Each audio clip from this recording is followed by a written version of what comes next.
Je pensais que c'était le maquillage qui endommage mon visage. Mais certaines d'entre eux pas si connaissent si je fait cet accident-là au début.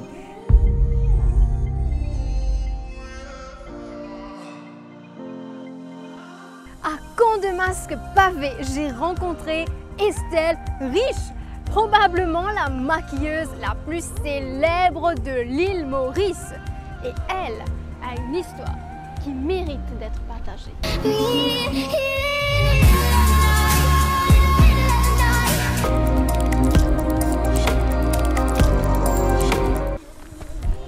Elle est célèbre sur TikTok. Cette femme est connue pour ses doigts de fée. Salut, c'est Estelle, je suis make-up artiste. J'ai 40 ans, je suis mariée et maman d'un garçon de 9 ans. J'ai commencé à l'âge de 32 ans, j'ai commencé à pratiquer. God malade. C'est la pratique qui me fait moi aujourd'hui vivre un professionnel dans le make-up. La vie n'a pas toujours été rose pour Estelle Riche. Elle a survécu à un accident de voiture. Du coup, cette reine de beauté s'est retrouvée avec la moitié de son visage sérieusement endommagé. Alors, l'accident, c'est qui m'a dire, c'est qui me rend grâce bon Dieu parce qu'il n'a aucun souvenir du accident. Et moi, je connais, je peux dormir à l'arrière de la voiture. C'est après 1 semaine et demie qu'elle a repris conscience et a réalisé qu'elle était à l'hôpital. Et en me réveillant, bon, c'est là qu'il m'a donné des affaires déprimantes. Que là, diamant, mon poumon petit perforé qui, en fait, il prend les temps, pour les guérir. Et en même temps, mon gagne des pieds cassés et le visage, même que mon gagne vert dans le visage. Elle partait pour un rendez-vous lorsque l'accident s'est produit. Un médecin ne lui prédisait que quelques heures à vivre.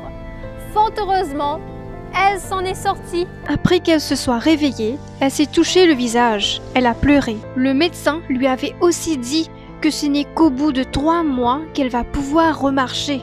Mais Estelle voulait s'en sortir de cette situation à tout prix. C'était sa première expérience choquante, mais au lieu de laisser cet événement prendre le dessus sur sa santé mentale, elle l'a pris d'une manière positive. Cependant, elle a dû faire face à de nombreux défis. Le challenge, c'était que, bon, mon petit bizarre dépend de ma famille, pour être capable de faire quelque chose. Un commentaire que tu peux dire mal moi qui m'a gagné au visage. Je pensais que c'était le maquillage qui endommage mon visage. Mais certaines d'entre eux pas si connaissent si je fait cet accident-là au début. Bon, il y a des fois dans 200 commentaires et même dans 300 commentaires, c'est une seule critique tout le temps qui m'a fait gagner. Mais moi, j'ai réaction de ma famille, bien déprimée de cela. Mais je garde la foi en Dieu. Je dire que nous mettons tout dans la prière. Estelle affirme qu'elle avait foi en Dieu et aussi la volonté de se relever. C'est ainsi qu'elle a surmonté toutes ces épreuves. Alors, au mois de mai, j'avais une cliente qui m'avait téléphoné, m'avait dit comme ça de « Bon, Estelle, j'ai bien besoin de toi. » Je me dis « Ok. » Et à ce moment-là, je me dis « Estelle, il est grand temps qu'il te fait au premier pas, te maquiller tes clients. » L'accident dont elle a été victime n'a pas mis fin à sa carrière. Tel un phénix qui renaît de ses cendres, 2 mois plus tard, elle reprend son art. Moi, je suis contente de ça, en fait. Je suis trouvé facile pour moi quand on commence à remaquiller ma clientèle. Ce qu'Estelle préfère dans cet art, c'est de voir la transformation de sa cliente après qu'elle l'ait maquillée. Mais le make-up, ce n'est pas une source de confiance. Hein. C'est plutôt avoir confiance en nous-mêmes avant tout d'abord de s'accepter comme on est. Le make-up est là, c'est juste pour embellir sur la personne qui est déjà belle. Estelle a bien d'autres projets pour l'avenir, mais elle révèle avoir déjà atteint ses objectifs. Elle est fière que tout le pays et même des gens à l'étranger la reconnaissent pour son art. Alors, un message que moi pour Bandimoun, si vous avez envie d'arriver dans la vie, me dire de foncer et mettre bon Dieu avant toute chose.